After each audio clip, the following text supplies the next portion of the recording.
Assalamu alaikum hürmetli Erkin Asya Radyosu Tor Televiziya görünmeleri. Ben Erkin Asya Radyosu İstanbul İşhanı Mesulü Şevket Nasır.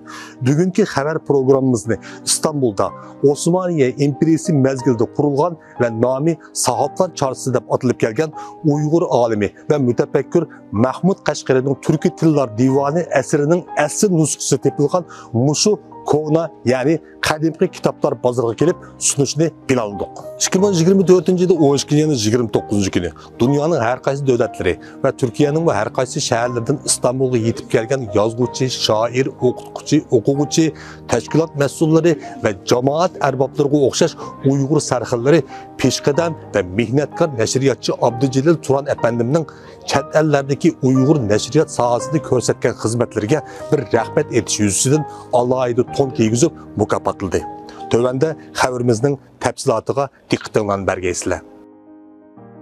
Xitay Komünist Partisi hükümetinin Uygur diyarındaki irqiy qirg'inchilik ve medeniyet buzg'unchilik hareketi başlangan 2017 yıldan başlap hozirgacha köplegen Uygur dini ulemalari ve ziyolilar zor ko'lamda tutqun qilinib, yozgan asarlari ve tadqiqot natijalari tamamen yo'q qilindi. Bu xil siyosiy ziyonkashlikdan keyin chet ellarda her sohada tadqiqot ilib berayotgan boshqa Uygur ziyolileri, o'quvchilar ve muhojiratdagi kitobxonlarning Uygurcha yozma materiallariga bo'lgan ehtiyojimi og'ir darajada to'sqinlikka uchirdi. Uzun yıllar vatanda muharip hizmeti bilen şug'ullangan Dünya Uygur Qurultayı Muharip Komiteti müdiri ve tadqiqotchi Abdurashid Efendim bilen İstanbul'daki tarihi kitap bazarida uchrashib, Uygur nashriyatchiligi to'g'risida qisqacha bir suhbat edib bardik. Hoş doktor, bir o'zimizga yarasha ma'naviy joyda uchrashibdik. Bu ham bizning bo'g'imiz Mahmud Qashqarining kitobi Devon lug'ati turk tipiliga bu yer uchrashishimizga o'zim bir ma'naviy ahamiyatga ega. Uyg'ur nashriyatchiligining muhojiratdagi ahamiyati to'xtalishdan burun nashriyatning o'zi to'g'ri ikki gapga texim to'g'ri deb o'ylayman doktor. Chunki nashriyatchilik bir millatniki ma'naviyatida emas, bir hokimiyatniki ust qurilmasini ro'yobga chiqarishdimi birinchi vosita. Uyg'ur nashriyatchiligining vatandagi ahvoli hammamizga ayon. Uni deb uchimizni ochiq qilishni aytdik. Aynan Nurmuhammad To'xtiniki mashhur bir gapbati marhumiyatga jannat bo'lsin.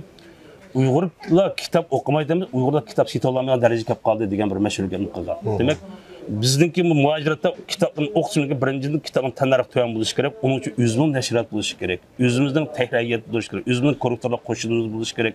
Bularning hammasi bizning Uyg'ur nashriyatchiligimizni xalqaro saqlab qolish va uni rivojlantirish, kelgusi mustaqillikka untinsiz tayyor qilishdan boshqa narsa emas deb o'ylayman. Alloh fazillarimiz doktor. Rahmat. Ko'rikish aman bo'lsin, unda qo'shamiz. Alloh aman salomat bo'lsin. Rahmatimiz. Muşunda halkılık beytte Türkiye'deki çok küçük ictimai teşkilatlar ve şahslar öz aldığı Uygurca her xil tipdeki yazma eserlerini köpeytip tarqıtış ve neşr qilish bilan birga tor kütüphanlarını tasdiqlashga başladı. Abdücelil Turan Efendim bolsa chet ellerdeki Uygur neşriyat sahasida 30 yıldan ortiq xizmat qilgan bir Uygur neşriyatçisi bo'lish sifati bilan Uygurcha dini, edebi, tilshunoslik, she'riyat, hikoya, roman, felsefe ve hatta o'smirlarga xos asarlarni hem arxiv qilib qo'g'dab keldi, hem de nashr qilib tarqatdi. Ben 95'lerden keyin bir kitap çıkarışqa tirishib, 40 kitap çıkargandan keyin 2000 yılının 5 kelgan vaqtda bunun bir nima qo'yayli isim. O chaqda ben taqatqich Abdücelil Turan deb yozatdik. Bir kitapni kim yozgan bo'lsa, ya kim tarjima qilgan bo'lsa, shu o'zining nimasini ko'taradi. Bu kitabın asası o vaxtda çıkarışdaki məqsədimiz Türkiye, Avrupa'dakilerden ziyade bu Qozog'iston, Qırğızstandaki qarindoshlarimiz uzun müddet özünki medeniyetinden, tilden, örf adetlerden, xususan bu dini cihati biraz nima qildi deb, dini kitaplar bilan chiqroq nima qilib, o'shalarda biraz oson deb. Abdücelil Efendim Uygur irqiy qirg'inchilik boshlanib, vatanning yo'llari taqalgandan keyin Uygur kitobxonlarining Taklamakan nashriyati tarafidan nashr qilinayotgan yozma materiallarga qandoq erishganligi to'g'risida ma'lumot berdi. O yana kitap arxivida Xitoy hukumatining ziyonkashligiga uchirgan yozuvchilarning asarlarining borligini, hatto bu kishilarga oid kitoblarning ko'paytib tarqitilganligini ifodaladi. Hammadan muhimi, chet ellarda o'sib yetilayotgan Uyg'ur bolalarga qarata Uyg'ur akademiya vaqti bilan birlashib 5 qismlik bir darslik kitap chiqarganligini ifodalab, bugungi kun kelgan vaqtda hamda vatanda chiqqan nurg'un o'qishliqlar bor ekan. Ulardan ko'paytib qilganlarimiz bor. Bu yil 2024 yozda akademiyadan bir guruh tashkillab, Uyghur Akademiyasidan 5 qismlik 1, 2, 3, 4, 5 deb 5 qismlik bir adabiyot til edebiyat dersligi tuzilib chiqadi. 29 dekabr günü İstanbul'da ötküzülgen Abdücelil Turan ve muhaciretteki Uygur neşriyatçılığı faaliyetinin orunlaştırılışıga türtkü bolgan ve sahiphanlık kılgan siyasi teşkilat mesulleri, yazgıcı ve şairlerden bazıları Erkin Asiya Radyosu Tor Televizyon kanalımızın ziyaretini kabul kılıp Abdücelil Efendimiz'in töhbelerine yuqur baha berdi. Hem de hazır şu 7-8 yıldan beri Uygur milleti irqi qırgınçılık uçravatkan bir şarayitda bizning dinimiz, tilimiz, milletimiz, bütün barlığımız hazır bir yo'qotishga qarab yuzlanayotgan Xitoy hukumati shu bizningki bütün milliy alayidliklarimizni, asarlarimizni, kitoblarimizni, tilimizni hamma narsani yo'qotaman deyotgan vaqtida muhojiratda Celal Efendimninki shu nashriyatda 35 yildan beri ajr qilib bütün hayatını bəgən ədəbi əsərlərimizni saxlab qilish, qayta nəşr qilish, bular bizningki hazır birdən bir qab qalğan baylıqlarımız buluvatıdı. Çünki vətəndə həmimiz bilimiz, əsərlərimiz həmiz köydürülüvatıdı, qayta yenidən nəşr olmayıvatıdı, tilimiz məktəblərdə ötülməyivatıdı. Bundaq şəraitdə bizningki irqi qırğınçılıqqa qarşı ep beriyotgan vətən davasının bu intayın mühim bir qismi. Elbette 2016 ilgiri Abdülhacım özünün bar imkaniyetlerden paylanıp Uygur neşriyatçılığı sahasida zor hizmetlerini kıldı. Kitap yok ahvaldan kitapçılığın barlıq keltirdi. 2016'dan keyin vatanda medeniyet cihati zor yo'qotish paydo bo'ldi. Aslında edebiyatımız yo'qotildi, neşriyatçılığımız palaşal tushib qoldi. Bu ahvasida Uygur neşriyatçılığını chet elda rivojlantirish texinbek zurur bo'ldi. Bu xizmatni o'disdan eng yaxshi chiqqan odam Abdülhacım desak bo'ldi. Ben Abdücelil Turan efendimning vatan sirtida Uygur edebiyatı, Uygur şiiriyeti cümleden bütün Uygur edebiyatını qo'g'dashda muhim rol o'ynashga Kanadadan keldim. Hayat çağda Abdücelil Turan'ın Uygur neşriyatçılığında vatan içinde besilmagan ve besilip keyin to'liq ko'ydirilgan kitaplarını qaytadan ko'plab taqich uchun besib atgan rolni hayat vaqti muayyanlashtirish ve bunu taqdirlash, mukofotlash maqsadida shu Iroq Kanadadan bu şeyga keldim. Teraqqiyotdan elib aytgan vaqtimizda bizdan an'anaviy unda bosma neşriyatchilikdan kishilar unga bek qiziqmayotdi. Bo'libmi yoshlar. Yosh kitobxonlarimiz hozir internet sayfasida, yani dijitallashgan. Moshunanga qiziqadi. Biri qisqa bo'lgan, bek uzun bo'lib ketmagan, yana biriga hemen yengillanib turgan. Moshunda bir neşriyatçılıkka ihtiyacı var. Kelgusida mayli bizning Uygur kütüphanchiligimiz yoki neşriyatçılığımız olsun ya başkalarına olsun.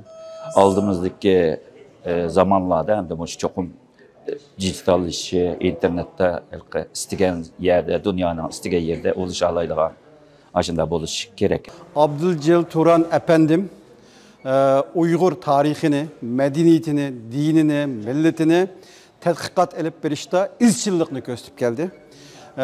Ziyalilar bilan bolsun, dini ulamalar bilan bolsun, chet ellik olimlar bilan bolsun, bu xususda ish birligi qilib keldi. Hozir men G'arbda yashayman bilganingizdek, G'arbda shunga shohid bo'ldim ki, agar G'arblik Uyg'urlarni tadqiq qilayotganlarmi Abdülcelil Turanni tunuydi. Ma'lumotlarni, materiallarni Abdülcelil Turandan izleydi ve tapalaydı. Mazkur faaliyetning uyushtirilishini qo'llab-quvvatlagan, lekin vaqt sababi bilan qatnasholmagan Uyghur Akademiyasi raisi Doktor Rishad Abbas ve Uyghur Kishilik huquqiy qurilishi mudiri Ömer Qanat efendimlarmi Abdücelil Turan'a ayrım holda tabriknoma yo'lladi. Dünya Uyghur Qurultayı raisi Turg'unjon Alavudin, Qurultay sobiq raisi Dolqun Eysa ve başka yakın dostlar bolsa videoluk tebrik sözü evetdi. Assalamu alaykum muhtaram qarindoshlarım.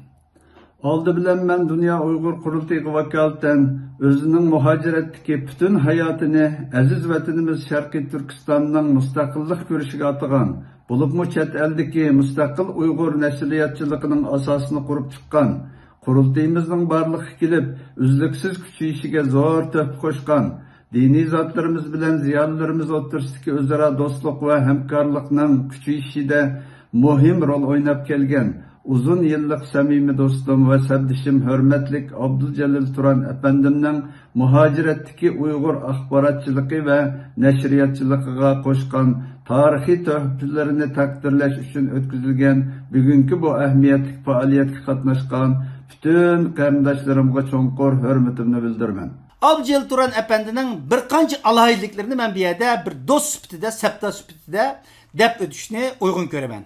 Bir Abdülcelil Turan Efendi hemimiz bilgendek ve bugünkü bu murasımızın asas temisi mi Abdülcelil Turan Efendi ve Uygur neşriyatçılığı degendek milli neşriyatçılığımızın chet ellerde bugün saklanıp kalışıda mühim rol oynayan ve aşkışlık rol oynayan bir septişimiz. Profesör Doktor Erkin Ahmet Efendim'nin riyasetçiligide elip verilgan faaliyette Irak yakından kelgen akademik ve siyasetçi dostları Abdülcelil Efendim'nin neşriyatçılık hizmetine yuqur baha berdi. Yani kılan nurgun işler var. Buradaki efendimler hemmisi bunu dep öttü. Ben yakın konuşkaçta kılıvattan işlerini yaxşı bilimiz. Bizimki Uygur Tədqiqat Enstitüsü hacim bile zıç münasebetinin içinde karşılıklı birbirimizini kollab devam kılıvatımız. Abdülcelil Turan Efendim ilmi engek sahasida Xitoy hakimiyeti tarafından gözün yo'qtilgan yoki cheklangan yüzlеген nadir eserlerini qaytadan nashr qilib ve toplab, saqlab Uygur tili, adabiyoti, tarihi, örf odati qatorli milliy kimliklarning yo'qolib ketishining oldini ola olgan bir milliy madaniyat qo'g'dug'uchi jangchisi bo'ladi.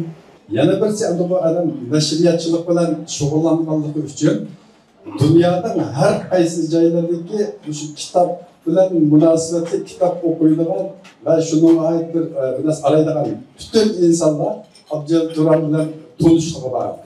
Shu besh qit'ada Uyg'ur yashaydigan yerning har qandayda Abdülcelil Turanning tanishlari bor. Agar yenida Cemilgül bo'lmagan bo'lsa, mushu o'g'illar bo'lmagan bo'lsa, bu hizmetini kılamaydı. Çünkü Abdülcelil Turan Efendim'nin kılgan hizmetlerinin 90%'ni masalelere çıkıp sözgülü olmaydıgan hizmetler.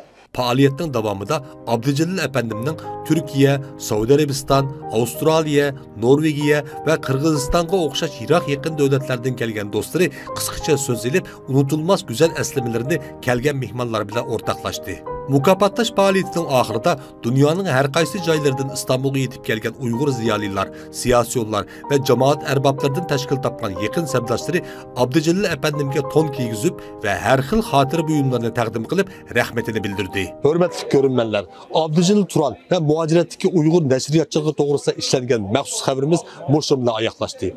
Programda oyoqlashtirishdan burun mushu programni ishlash jarayonida qimmatli vaqtini ajratib ziyoratimizni qabul qilgan mehmonlar ve mas'ullarga cho'nqur rahmatimizni bildiramiz. Yana bir qitimqa programmamizni ko'rishguncha omon bo'linglar. Xayr xo'sh.